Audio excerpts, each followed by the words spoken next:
আসসালামু আলাইকুম বন্ধুরা, সবাই নিশ্চয়ই ভালো আছেন। জি আলহামদুলিল্লাহ, আল্লাহর অশেষ রহমতে আমিও ভালো আছি।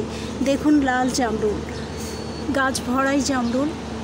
আলহামদুলিল্লাহ, আসলে এই ফলটির ফলন অনেক বেশি, যার জন্য ছাদ বাগান আলোকিত হয়ে থাকে। আর খেতেও এত বেশি মিষ্টি, আমি কি বলবো। আসলে আল্লাহর সৃষ্টি অনেক অনেক মজার একটা জামরুল। সবাই দোয়া করবেন আমি যেন অনেক বেশি বেশি গাছ লাগাতে পারি। দেখুন, এটি একটি 16 ইঞ্চি টব, সেই টবেই আমি লাগিয়েছি। দেখুন আল্লাহ কি না পারে, হাতে কতগুলো গাছে তো আছেই।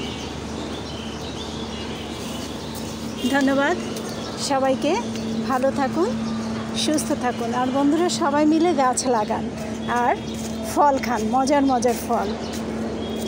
অক্সিজেনের ফ্যাক্টরি করে তুলুন। ধন্যবাদ সবাইকে, ভালো থাকুন, সুস্থ থাকুন, শুভকামনায়। বন্ধুরা, আমার ভিডিওটি যদি ভালো লেগে থাকে তাহলে একটি লাইক, কমেন্ট, শেয়ার এবং সাবস্ক্রাইব করে সঙ্গে থাকুন সব সময়। আল্লাহ হাফেজ।